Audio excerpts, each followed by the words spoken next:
এই যে আমার হাতে পুঁই শাকটা দেখতে পাচ্ছ, আজকে পুঁই শাক রান্না করব কাতলা মাছের মাথা দিয়ে, আর সঙ্গে দেব মিষ্টি কুমড়ো। পুরো ভিডিওটি সঙ্গে থাকবে, স্কিপ করে যাবে না। ভিডিওটা একটু বড় হলেও দেখবে। অনুষ্ঠান বাড়ির মতো করেই রান্না করব, কিন্তু অল্প মশলা দিয়ে রান্না করব। পুঁই শাকটা ভালো করে কেটে নেব।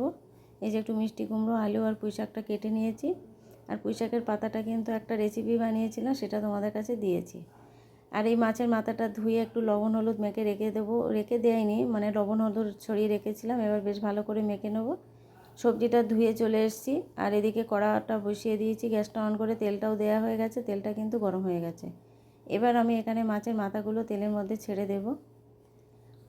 ভিডিওটি সঙ্গে থাকবে, স্কিপ করে যাবে না। একটু বড় হলেও দেখবে, ভালোভাবে এইভাবে রান্না করলে দেখবে খেতে কিন্তু খুব সুন্দর হয়। সিদ্ধ করে অনেকে রান্না করে, কিন্তু আমি সিদ্ধ করে রান্না করি না। সিদ্ধ করে রান্না করলে দেখেছি অত খেতে ভালো হয় না।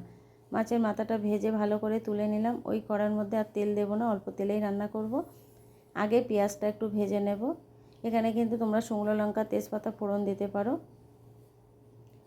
আমি কিন্তু দিলাম না। অত বেশি মশলা দেব না, ভাবছি একটু অল্প হালকা পাতলা করেই রান্না করব, কেননা বর্ষা বর্ষা হচ্ছে, শরীর কারোর অত ভালো নেই, পেটেরও সব সমস্যা। পেঁয়াজ রসুনটা ভাজা হয়ে গেছে, কিছু কাঁচা লঙ্কা দিয়েছি, তারপরে কেটে রাখা সবজিটাও তুলে দিয়েছি। এই বর্ষার দিনে এমনিতেই বেশি মানুষের হজম কম হয় রোদ্দুর না হলে, ওই জন্য একটু হালকা পাতলা যত মশলা কম দিয়ে খাওয়া যায়। এখানে একটু নাড়াচাড়া করে পরিমাণ মতো লবণ আর হলুদ দিয়ে দেব, দিয়ে আবার একটু নাড়াচাড়া করে ঢাকা দিয়ে কিছু সময় সিদ্ধ হতে দেব। এখানে কিন্তু আমি কোনো জল ব্যবহার করব না, কেননা শাকের মধ্যে একটা জল তো ছিলই, ওই জলটা কিন্তু বেরিয়ে এসে অনেকটা সিদ্ধ হয়ে আসবে।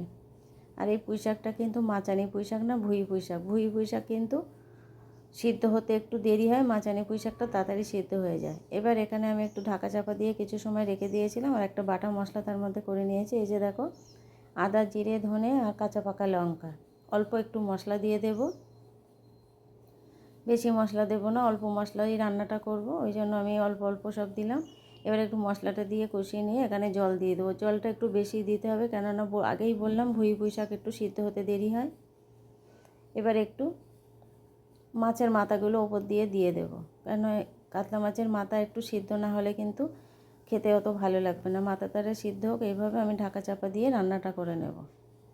এবার ফিরে এসেছি, দেখো সিদ্ধটা কিন্তু হয়ে গেছে। এবার জলটা একটু শুকানো পর্যন্ত নাড়তে থাকবো। বেশ জলটা অনেকটা শুকিয়ে এসছে। এবার এখানে একটু স্বাদের জন্য মিষ্টি দিয়ে দিলাম। এই মিষ্টিটা তোমরা অনেকে আখের মিষ্টি দিতে পারো, এখানে কিন্তু আমি বেশিরভাগ তরকারিতে আখের মিষ্টি ব্যবহার করি। এখানে চিনি দিয়ে দিলাম, কিন্তু আমার আখের মিষ্টি ছিল না বলে রান্নাটা রেডি হয়ে গেছে, নামিয়ে নিয়েছি। রেসিপিটি কেমন লাগলো কমেন্টে জানাবে, আর ভালো লাগলে লাইক কমেন্ট শেয়ার করে দেবে। রেডি হয়ে গেছে।